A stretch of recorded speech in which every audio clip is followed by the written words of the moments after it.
Hello students, welcome back to SST with Apeksha. आज के video में एक और केस स्टडी हम लोग पढ़ेंगे। ठीक है, अभी नेशनलिज्म इन इंडिया चैप्टर इतना लेंदी कि ख़त्म ही नहीं हो रहा है। ठीक, तो चलो बिना टाइम वेस्ट करे फटाफट से देखते हैं क्या है। केस स्टडी 2020 में पूछी गई है, अभी 2025 तो 5 साल के अंडर आती है, तो चांसेस बन सकते थे, इसलिए मैंने ऐड कर दी। रीड द, देखो क्वेश्चन ऐसे आता है आपको, read the source given below and answer the question that follow. ये सोर्स गिवन दिया है आपको, इसको आपको पढ़ना है और इस सोर्स को रीड करें और आपको क्वेश्चन आंसर आपको सॉल्व करने हैं। वाई नॉन कोऑपरेशन, ठीक है। अगर अब हम इसमें देखें तो आपको पहले ही बता दिया है वाई नॉन कोऑपरेशन। अब जिसने भी नॉन कोऑपरेशन मूवमेंट पढ़ा है बहुत इजीली उसे सॉल्व हो जाएगी। मैंने बार बार कहा, 4-5 टॉपिक आपको बताए थे कि इस चैप्टर के आप बस ये 3-4 टॉपिक अच्छे से पढ़ो पूरे चैप्टर, मतलब आप फिर कहीं से भी क्वेश्चन आ जाए आप कर लोगे, क्योंकि इन्हीं टॉपिक्स से आपके क्वेश्चंस बनेंगे। इवन देखो केस स्टडी भी आपकी इन्हीं क्वेश्चन से बन रही है, इन्हीं टॉपिक से बन रही है। ठीक है, चलो अब नॉन कॉपरेशन का मतलब तो मैंने पहले क्या बताया कि हेडिंग को समझना है। देखते से ही पैराग्राफ में नहीं हमको घुसना है, उसको सॉल्व पढ़ने नहीं लगना है। पहले जो आपको टॉपिक दिया है, जो हेडिंग दी है, आप पहले उसको समझो।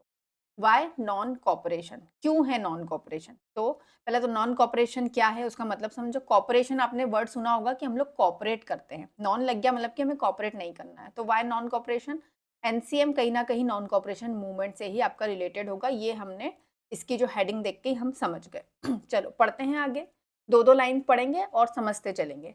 इन his famous book Hind Swaraj 1909, उनकी फेमस बुक हिंद स्वराज 1909 में Mahatma Gandhi declared that British rule was established in India with the cooperation of Indian and had survived only because of this cooperation. ठीक है, तो जो हिंद स्वराज बुक थी, गांधी जी ने 1909 में अपनी एक बुक लिखी थी जिसका नाम था हिंद स्वराज। उसमें उन्होंने कुछ बातें लिखी थी। क्या लिखा था? उन्होंने लिखा declared that British rule was established in India with the cooperation of Indian. उन्होंने कहा कि जो ब्रिटिश रूल है वो इसलिए एस्टैब्लिश हुआ है क्योंकि इंडियंस क्या करते हैं, कॉपरेट करते हैं। किसको? ब्रिटिशर्स को। And had survived only because of this cooperation. और ब्रिटिशर्स क्यों सर्वाइव कर रहे हैं? क्योंकि उनको इंडियंस क्या करते हैं, हमेशा कॉपरेट करते हैं।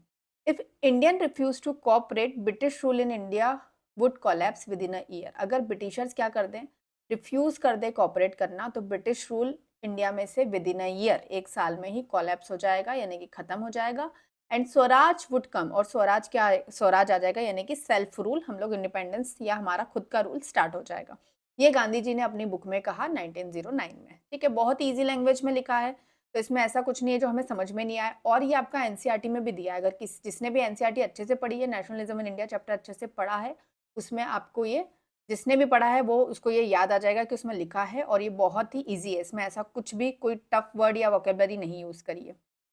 आगे देखते हैं, how could non cooperation become a movement. अब ये एक इन्होंने पूछ लिया कि non cooperation movement, non cooperation जो था वो कैसे एक मूवमेंट बन गया। ये तो आपको क्वेश्चन भी पूछा जा सकता है। ठीक है, आपका सब्जेक्टिव क्वेश्चन भी यहाँ से बन सकता है, तो हमको ये बताना है कि ये कैसे मूवमेंट बन गया। Gandhi ji propose that movement should unfold in stages.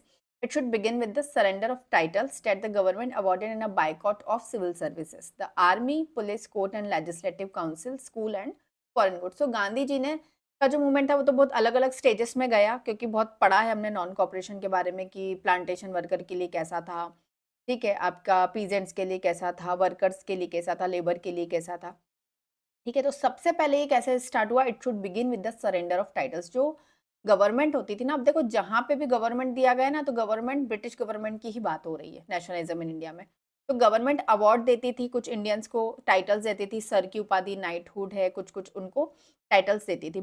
तो उन्होंने बोला कि सबसे पहले तो जो टाइटल इन्होंने दिए ना, जैसे आपका रविन्द्रनाथ टैगोर को भी टाइटल दिया था उन्होंने, तो ये आप क्या कर दो, इसको रिटर्न कर दो। ठीक है, सरेंडर कर दो, टाइटल को वापस कर दो। एंड बायकॉट करो आप civil services, the army, police, court and legislative council. उन्होंने बोला कि आर्मी, पुलिस, सिविल सर्विसेज जिसके एग्जाम लंदन में होते थे, स्कूल्स और जो फॉरेन गुड्स है, इन सबको क्या कर दो आप, बायकॉट कर दो, निष्कासित कर दो। ठीक है, then in case the government, अब बायकॉट यहाँ पे मतलब है कि कॉपरेट ही नहीं करना, मतलब इनके साथ काम ही नहीं करना। इनकी जो फॉरेन गुड्स है उसको बायकॉट कर दो, हमको यूज ही नहीं करना। फॉरेन कपड़े आ रहे हैं उनको यूज नहीं कर रहा। इनके जो स्कूल्स है उसमें बच्चों को ना पढ़ना है ना टीचर्स को इंडियन लोगों को पढ़ाना है। ठीक है, then in case the government used preparation, अगर इसके बाद भी सरकार, अब गवर्नमेंट मैंने बोला जहाँ भी गवर्नमेंट आएगा नेशनलिज्म इंडिया में आपको ब्रिटिश गवर्नमेंट को ही मानना है, क्योंकि ब्रिटिश गवर्नमेंट की बात करिए। अगर गवर्नमेंट क्या करती है, यूज़ करती है रिप्रेशन, अगर दबाने की कोशिश करती, सप्रेस करने की कोशिश करती है मूवमेंट को, a full civil disobedience campaign would be launch. तो हम क्या करेंगे, फुल सिविल डिसोबीडियंस कैंपेन जो है लॉन्च कर देंगे, ठीक है। Through the summer of 1920 Mahatma Gandhi and Shaukat Ali toured extensively mobilizing popular support for the movement। फिर जब समर 1920 आया तो महात्मा गांधी और शौकत अली ने पूरा टूर करा और एक मोबिलाइज सपोर्ट गेन करा उन्होंने इस मूवमेंट में, इनको अच्छा सपोर्ट मिला। अब शौकत अली कौन थे, याद है खिलाफत इशू, मोहम्मद अली शौकत अली, क्योंकि गांधी जी ने उनके खिलाफत इशू में हेल्प करी थी। खिलाफत इशू में क्यों हेल्प करी थी, क्या था खिलाफत इशू, ये मैं समझा चुकी हूँ, कमेंट सेक्शन में आपको बताना है, इसमें मैं आपको नहीं बताऊंगी, ठीक। और मैंने आपको शॉर्ट्स में भी समझाया है। तो पॉपुलर सपोर्ट गेन करा उन्होंने और इस मूवमेंट को अच्छा खासा क्या मिला, मतलब ये सपोर्ट मिला इस मूवमेंट को। कौन से मूवमेंट की बात हो रही है, नॉन कॉपरेशन मूवमेंट, ठीक है। ये तो हो गया आपका पैरा। चलो अब क्वेश्चन देखते हैं, क्या है question. What was the weapon of Gandhi ji to fight against the British empire in India. अब गांधी जी का ऐसा क्या वेपन था जो वो ब्रिटिश के अगेंस्ट में चलाते थे, क्या वेपन था। तो आपको पता है वो नॉन वायलेंस को सपोर्ट करते थे, ठीक है, और आपका ट्रुथ को सपोर्ट करते थे। तो satyagraha was the weapon of Gandhi ji to fight peacefully against the British empire in India. तो उन्होंने आंसर दिया कि सत्याग्रह एक ऐसा वेपन है गांधी जी का जो फाइट करा उन्होंने पीसफुली, बहुत शांतिपूर्ण लड़े वो against the British empire in India. तो सत्याग्रह इसमें आंसर, ये हमको सबको पता है, ठीक। Second question, how did the British survive in India. British कैसे सर्वाइव कर रहे थे, पहले ही पैरा में आपका देखो आंसर है यहाँ पर, क्योंकि गांधी जी ने बताया था ना कैसे सर्वाइव कर रहे हैं। ये देखो, in India with the cooperation of Indian and had survived only because of this cooperation, ये यहाँ पे मैंने आपको हाईलाइट करके बताया, ठीक। तो ये आंसर हमको पता ही है। According to Mahatma Gandhi book Hind Swaraj, British rule in India was established with the cooperation of Indians and survived only because of this cooperation।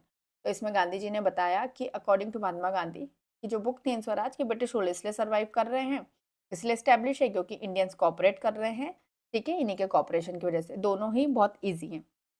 Next question, explain Gandhi ji idea for making non cooperation a movement. अब आपको बताना है कि गांधी जी का क्या idea था, जो idea था वो कैसे मूवमेंट में कन्वर्ट हुआ। Gandhi ji propose the non cooperation should unfold in states. उन्होंने बोला कि कॉपरेट मत करो, सभी को बोला कि जो भी इनका काम कर रहे हैं उस वहाँ पे आप कॉपरेशन मत दिखाइए। It should start with the surrender of title awarded by the government and a boycott of civil services. वही देखो पूरा हमने यहाँ पे पढ़ा था कि क्या क्या बोला था गांधी जी ने, ये कैसे स्टार्ट हुआ था, ये दिया था ना आपको, how could non cooperation become a movement. तो ये पूरा ये सिविल सर्विसेज और सारी चीज़ों को जो भी ब्रिटिशर्स की उनको बायकॉट करना, तो वही आपको आंसर में लिखना है। It should start with the surrender of title awarded by the government and boycott of civil services. The army, police, court, legislative council, schools and foreign goods. If the government responded with repression, a full civil disobedience campaign would be launched. This idea aimed to mobilize popular support and escalate the movement gradually. तो गांधी जी ने यही बोला कि सारे जो award और जो surrender दी, जो टाइटल्स दिए उनको सरेंडर कर दो, बाइकआउट करना है सिविल सर्विसेज को, army, court, legislative council, schools और फॉरेन गुड्स को। जो आपकी ब्रिटेन से या बाहर से आपकी गुड्स बन के आती है, जो यूरोपियंस की है, ब्रिटिशर्स की है, उसको आपको नहीं यूज़ करना है। अब और ये भी कहा कि अगर गवर्नमेंट इसका रिस्पॉन्ड करती है रिप्रेशन के साथ, तो हम क्या लॉन्च करेंगे, full civil disobedience campaign launch करेंगे। और उनको बहुत ज़्यादा the idea aim to mobilise popular support, उनका आइडिया जो था उसका एम था कि जो मोबिलाइज करना था उनको, जो पॉपुलर सपोर्ट, सबका सपोर्ट चाहिए था। और ये मूवमेंट ग्रेजुअली क्या हुआ, ये धीरे धीरे चल पड़ा। इनके गांधी जी के सारे मूवमेंट क्या थे, चले। तो ये 3 क्वेश्चन देखो 3 मार्क्स में आपकी केस स्टडी आती है। 3 केस स्टडी अभी तक हम लोग डिस्कस कर चुके हैं, ठीक है। कुछ और भी देखेंगे नेक्स्ट वीडियो में। मैं छोटे एक एक केस स्टडी आपको इसलिए समझा रही हूँ ताकि आप लोग कंफ्यूज ना हो, ठीक। और ये आपका देखो ये वाली पूछी गई है आपकी 2020 में। इसके पहले भी मैंने आपको एक केस स्टडी समझाई थी, वो 2021 2022 में। नेक्स्ट भी हम लोग डिस्कस करेंगे अगले वीडियो में, ठीक है। कोई डाउट आता है कमेंट सेक्शन में पूछ सकते हैं आप लोग। अगर आपको ये सारी पीडीएफ चाहिए, पीपीटी चाहिए, तो एसएसटी विद अपेक्षा की जो एप्लीकेशन है प्ले स्टोर से आपको डाउनलोड करना है, वहाँ से आप इसको डाउनलोड कर सकते हैं, ठीक है। तो मिलते हैं नेक्स्ट वीडियो में।